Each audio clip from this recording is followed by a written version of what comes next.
The infiltration. The Viridian mothership loomed against the star field like a midnight predator, its obsidian hull drinking in the light rather than reflecting it.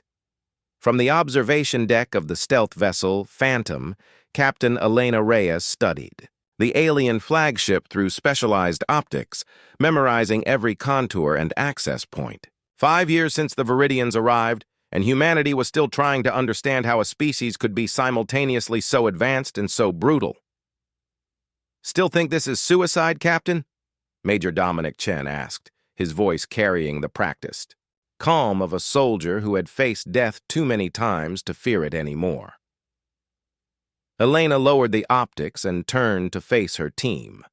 6 specialists, each rejected from conventional military service for reasons ranging from insubordination to experimental thinking. In military bureaucracy, these were career-ending flaws.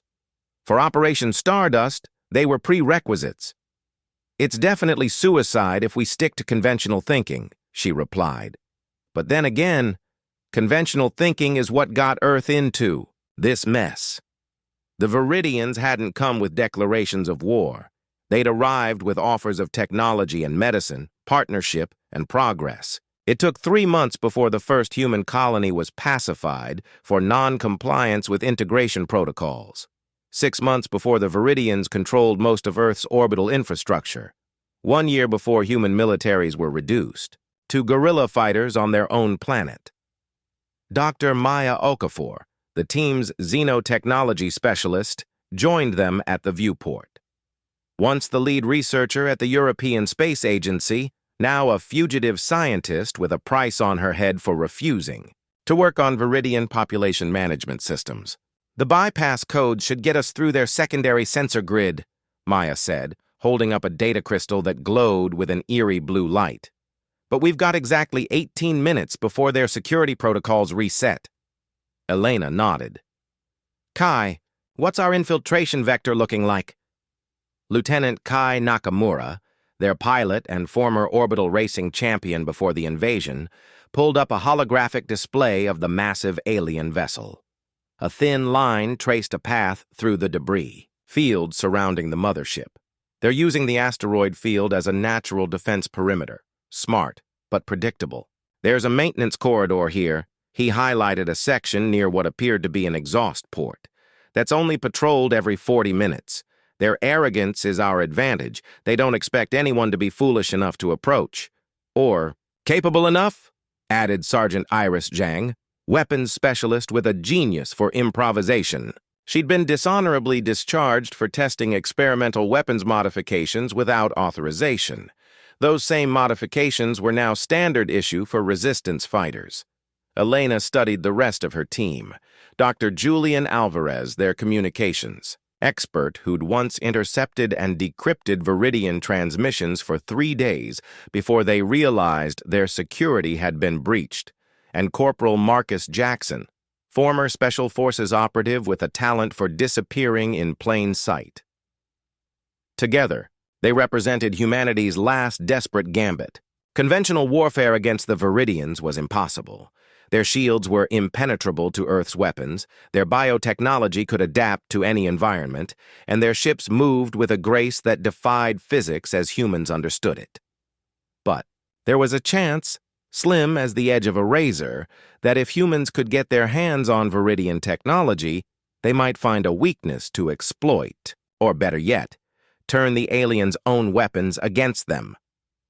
"The good news," Elena continued, "is that intelligence suggests the Viridians are centralized in their command structure.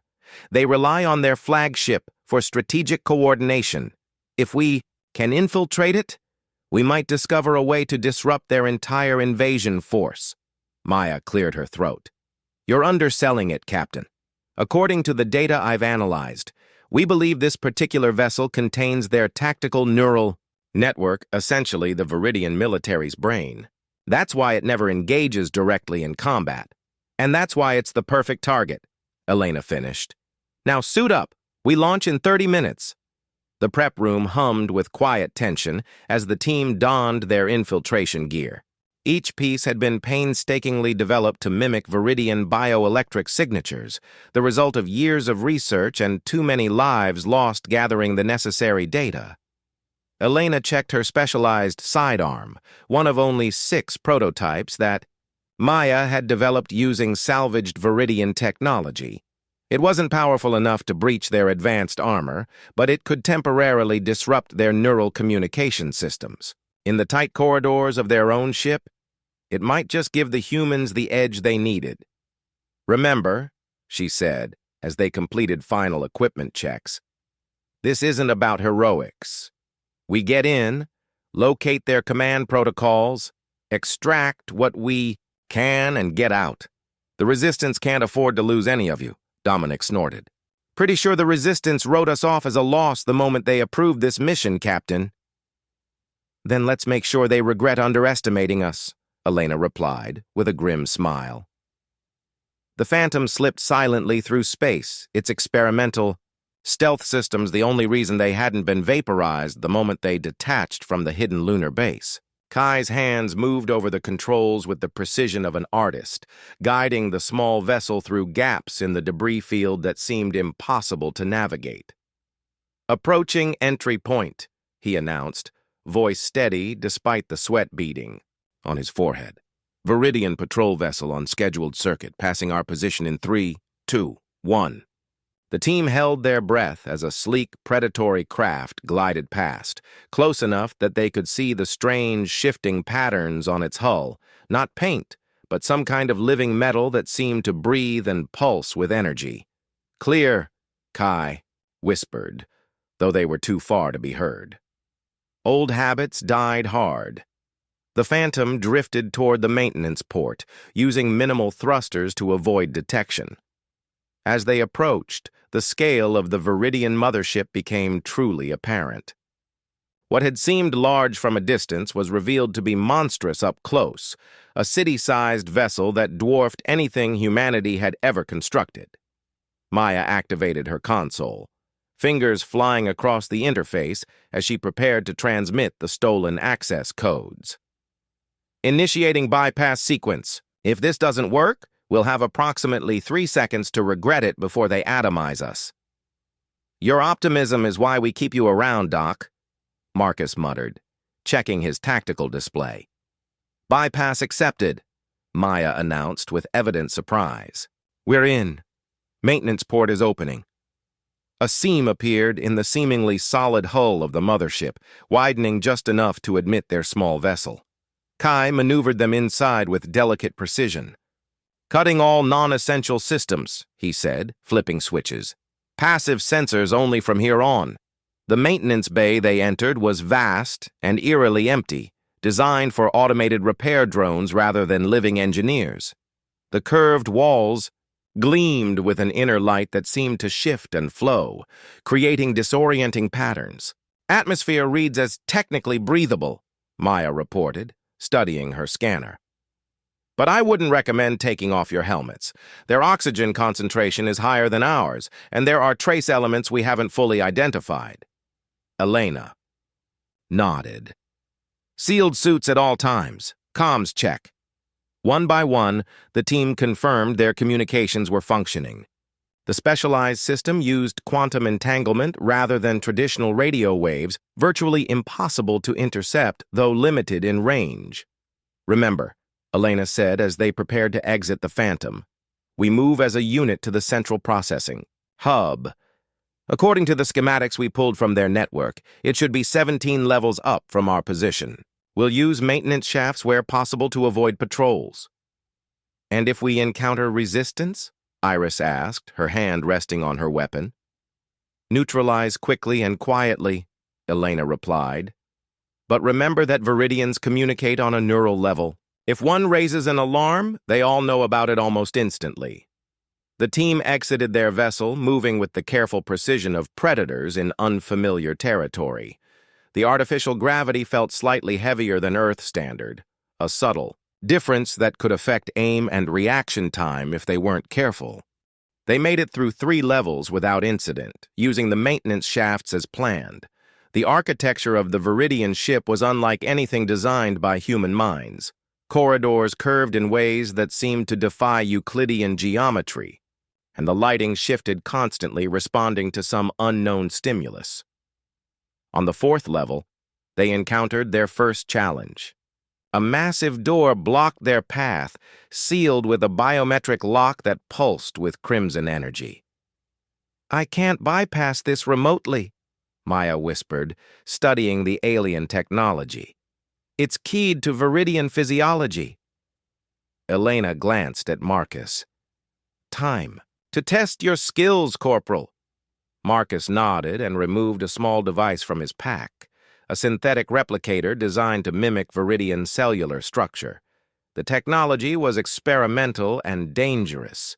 The last test subject had suffered catastrophic cellular degeneration after exposure. Without hesitation, Marcus pressed the device against his palm. His body tensed as the nanites within temporarily rewrote his genetic code at the surface level. When he placed his hand against the lock, the crimson energy flared, then settled into a steady green glow. The door slid open. "Move," he grunted, clearly in pain. "Effect won't last long." They hurried through, Elena taking a moment to administer a stabilizing agent to Marcus's arm. The skin around his palm was already showing signs of blistering.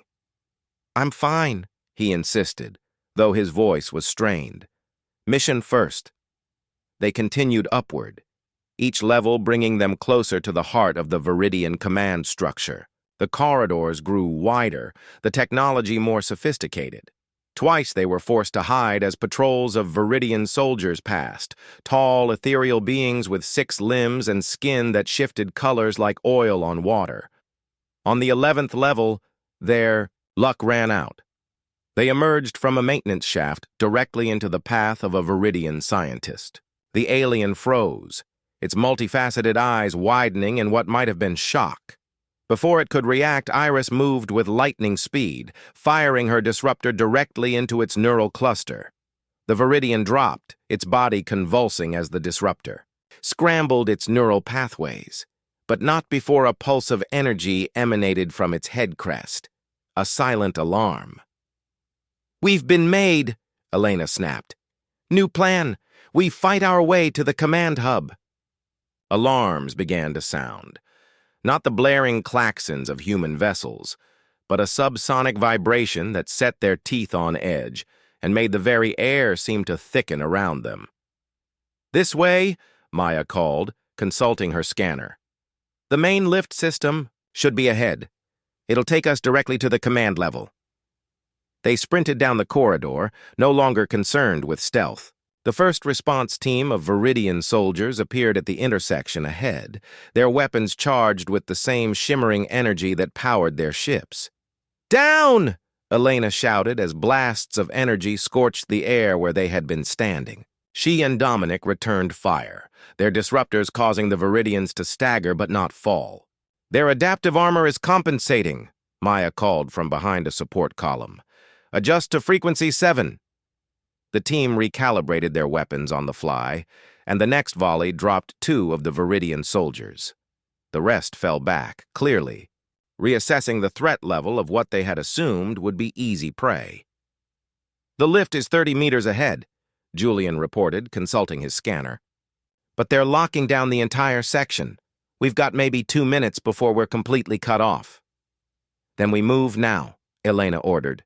"Iris, Dominic, covering fire. The rest of you, make for the lift.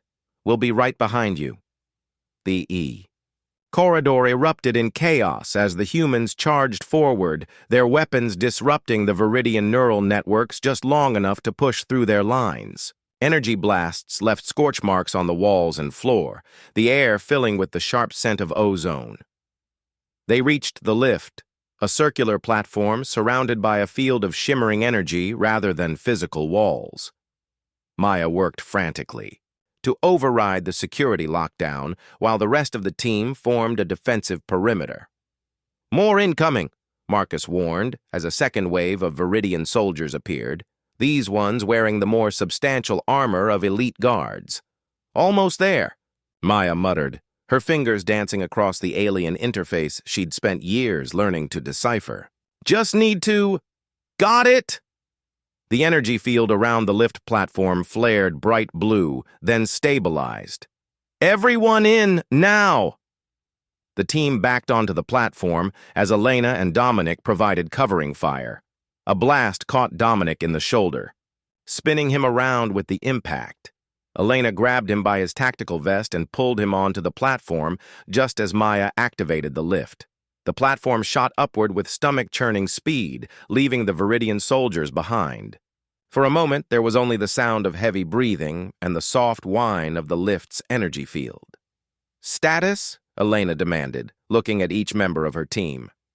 "Minor burns, nothing critical," Iris reported. "Disruptors damaged," Julian added, showing the scorched weapon.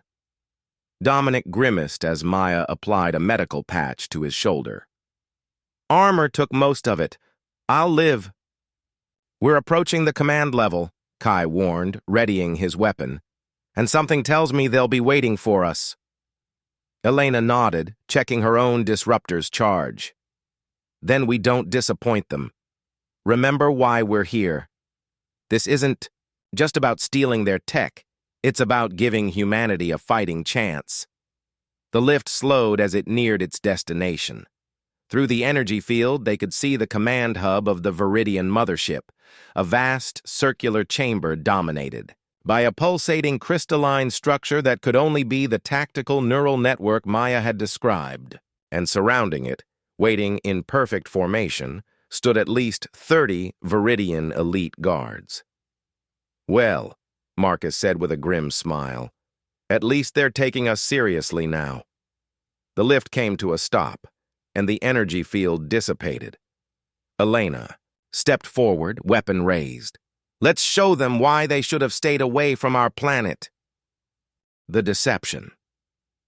The command hub of the Viridian mothership pulsed with unearthly light, the crystalline neural network at its center shifting between colors that had no names in human language.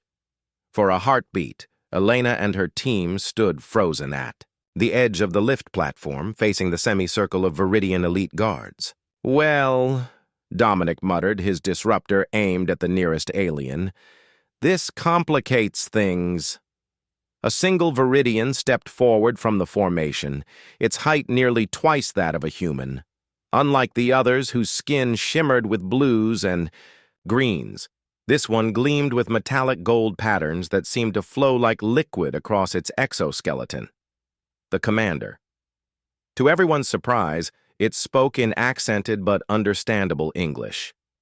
"Humans," it said, the word resonating with harmonics that made Elena's teeth ache. "Your persistence is noted. Futile, but noted." "They're stalling," Maya whispered through the team's comms. "Look at the neural network. It's cycling faster than normal. They're transferring data away from this node." Elena assessed their options in an instant. Frontal assault would be suicide. Retreat was impossible, which left only one choice, the kind of insane gambit that had gotten her removed from conventional command in the first place. "Surrender your weapons," the Viridian commander ordered, gesturing with one of its 4 upper limbs.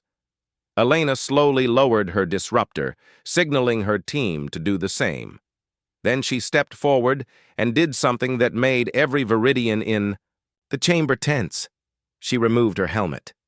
"I'm Captain Elena Reyes of Earth Defense Force," she announced, meeting the alien commander's multifaceted eyes. "And I'm not here to fight you. I'm here to warn you." The commander's head tilted in, what might have been confusion or amusement. "Warn us? Of what threat could Earth possibly pose to the Viridian Dominion?" Elena smiled thinly. "Not Earth. The Scorians." The reaction was subtle but unmistakable. A ripple of movement through the assembled guards, a brief flicker in the neural network's pulsing rhythm. "The Scorians are extinct," the commander stated flatly. "Their resistance was instructive, but ultimately irrelevant." "That's what they wanted you to believe," Elena continued, taking another step forward. She could feel her team's tension through the comm link, but they followed her lead, maintaining the bluff. We intercepted their stealth flotilla 3 months ago. They're regrouping in the Kuiper Belt, preparing for a counterattack against your forces while you're distracted with Earth. Maya had briefed them extensively on the Scorians, an advanced civilization that, according to fragmented Viridian communications they'd intercepted, had fought and lost a war against the Viridians decades earlier. It was a shot in the dark, but the reaction confirmed they'd hit something. "This is deception," the commander said, but there was a note of uncertainty in its harmonic voice. "Is it?" Elena challenged. "Then why did they provide us with this?" She nodded to Maya, who cautiously held up the data crystal they'd used to bypass the Viridian security systems. It glowed with an intensity that seemed to respond to the presence of the neural network. The crystal was actually a piece of salvaged Viridian technology that Maya had repurposed, but the aliens couldn't know that, not without examining it closely. "A cooperative arrangement between humans and Scorians is improbable," the commander said, but it gestured to one of its subordinates, who stepped forward to take the crystal. It was the opening they needed. The moment the guard touched the crystal, Maya activated the hidden protocol she'd embedded within it. A pulse of energy shot through the Viridian's neural system and into the wider network, causing a cascade of disruptions. The chamber's lights flickered as the crystalline network at its center flared with chaotic energy patterns. The Viridian guards staggered, momentarily disconnected from their collective command structure. "Now!" Elena shouted, diving for her discarded weapon.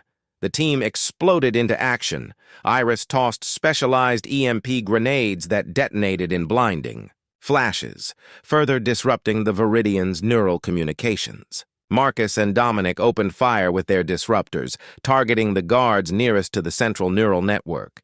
Kai sprinted toward the main control interface, a curved panel of what appeared to be living crystal that responded to touch.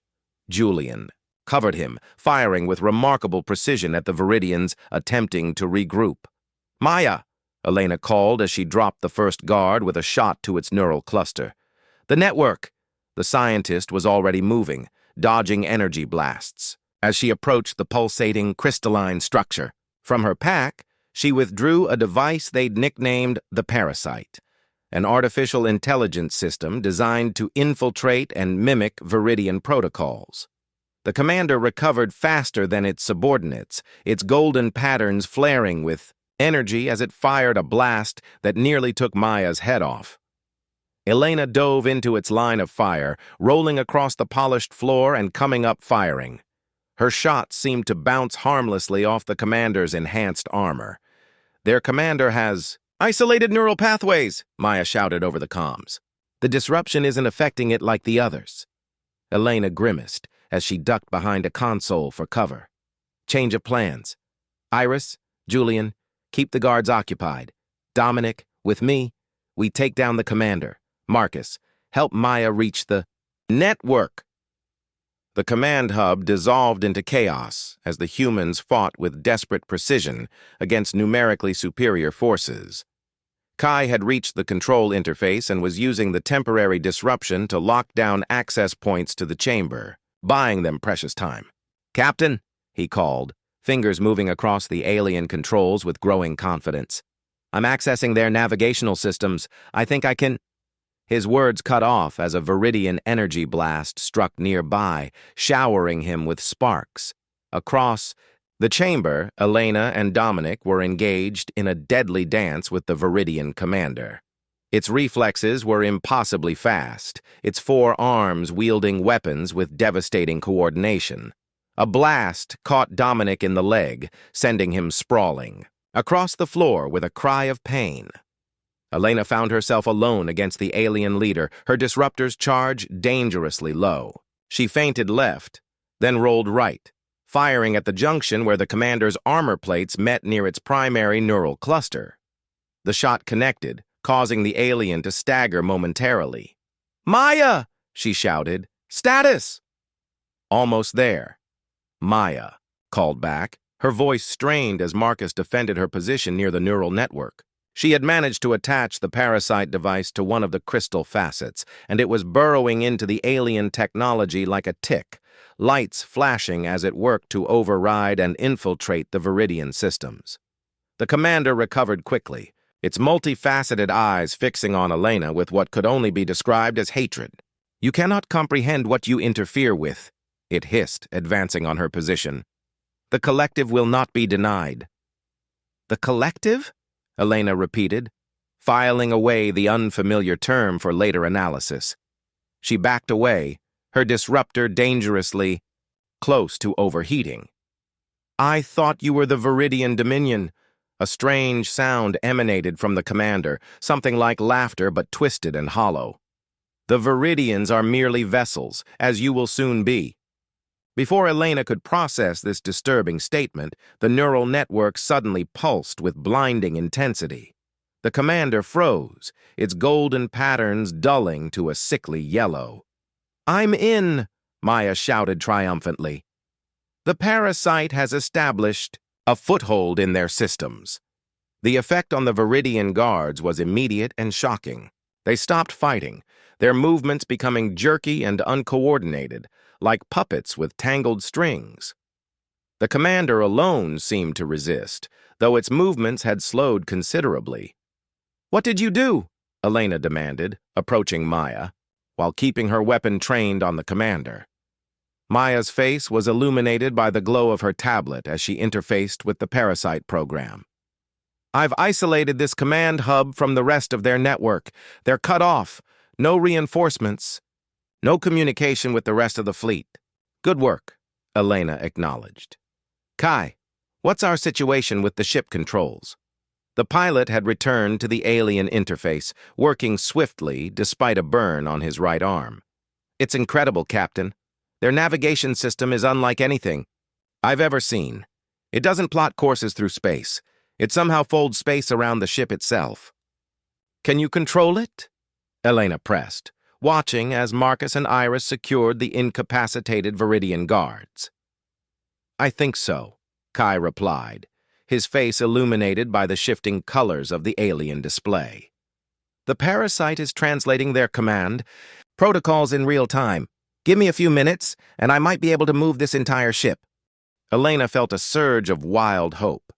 Taking control of the Viridian mothership had never been part of their mission parameters. It had seemed too impossible to even consider.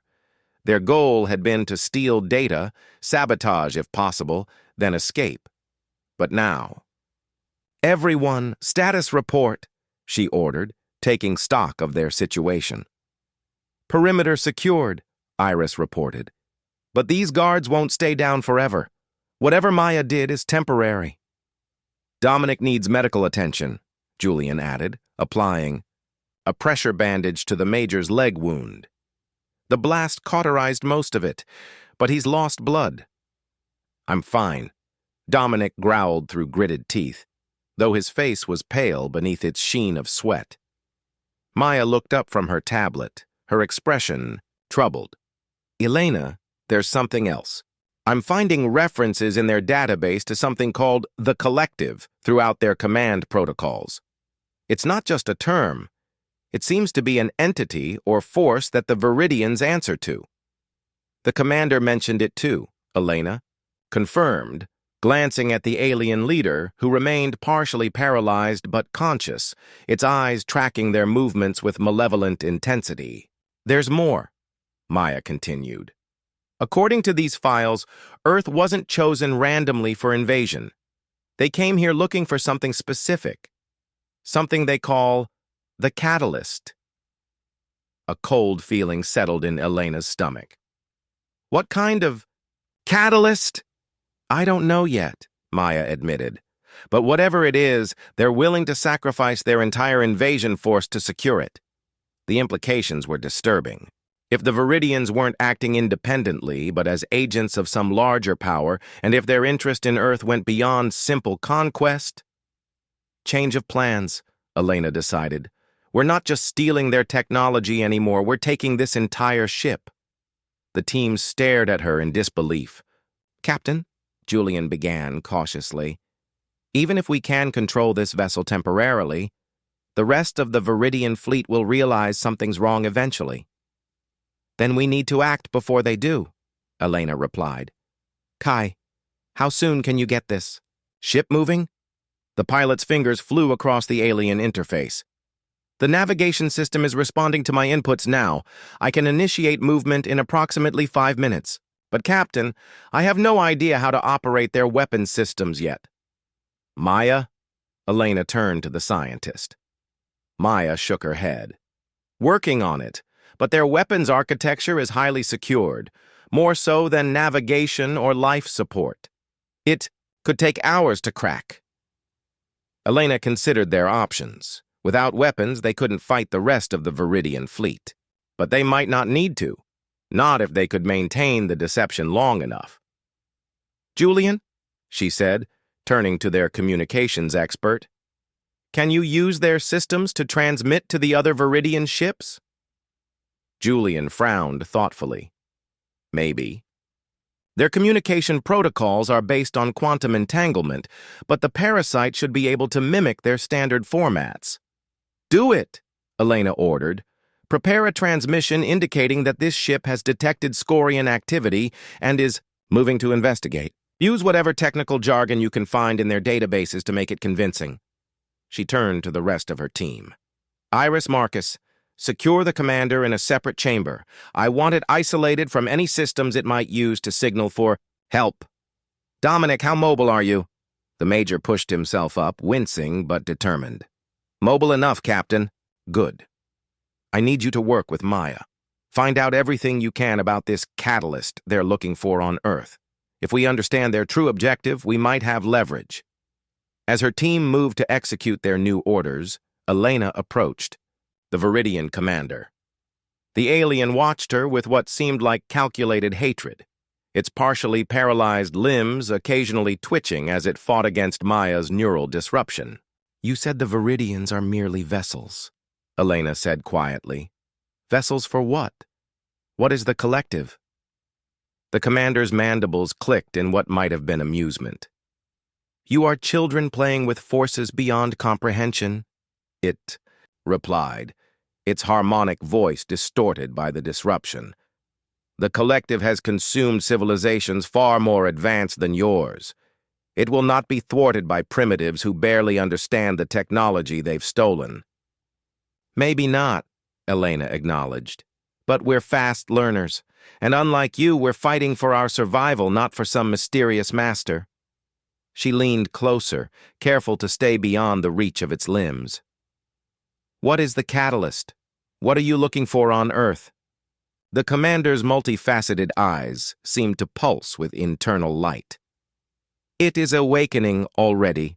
You feel it, don't you? The dreams, the whispers. Soon it will call to all of you, as it called to the Viridians eons ago, and you will answer as they did. A chill ran down Elena's spine that had nothing to do with the ship's temperature. Before she could question the alien further, Maya called urgently from the neural network. Captain, I've found something. The catalyst. It's not a weapon or technology. I think it's alive. Elena returned to the neural network, where Maya had projected a holographic display of Earth.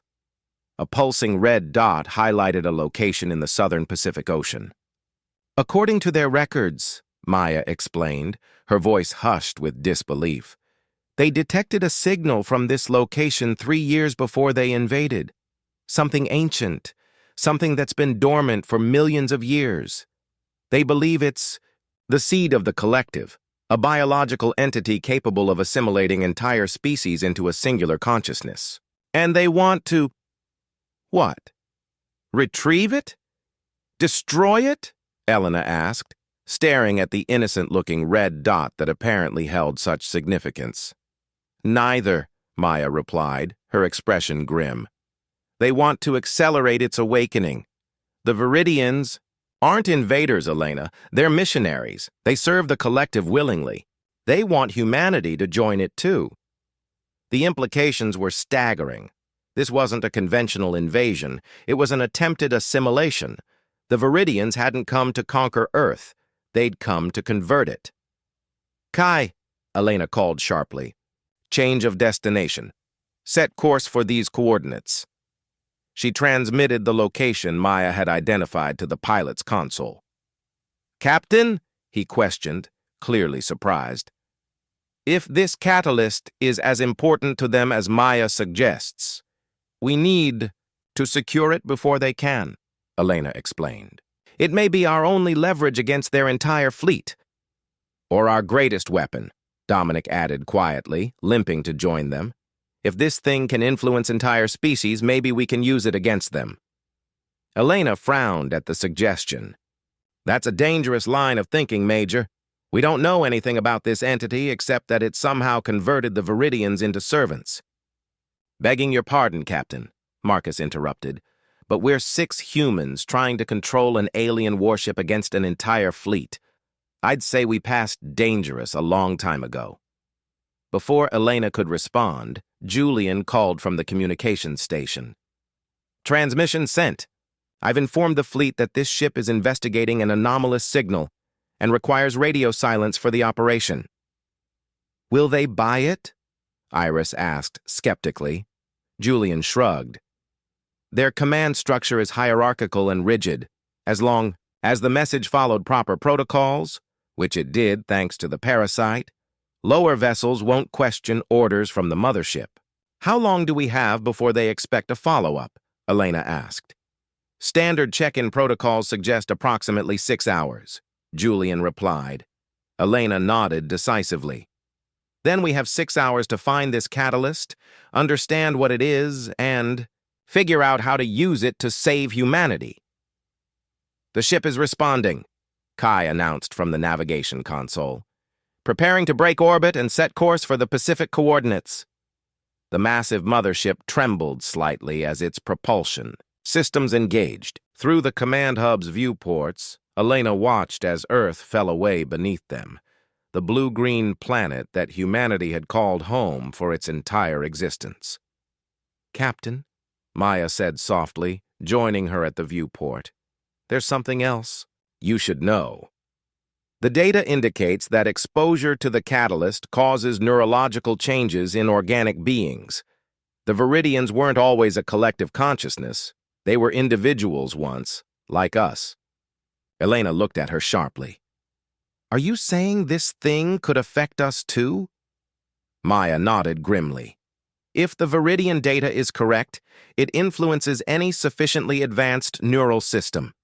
The only reason humanity hasn't been affected yet is that it's dormant, buried deep in the ocean trench. But if it's awakening as the commander suggested, then we're running out of time," Elena finished. She turned back to the viewport, watching as the mothership accelerated away from Earth orbit. Behind them, the scattered lights of the Viridian fleet hung like malevolent stars against the blackness of space. They had stolen the most powerful warship in the alien armada.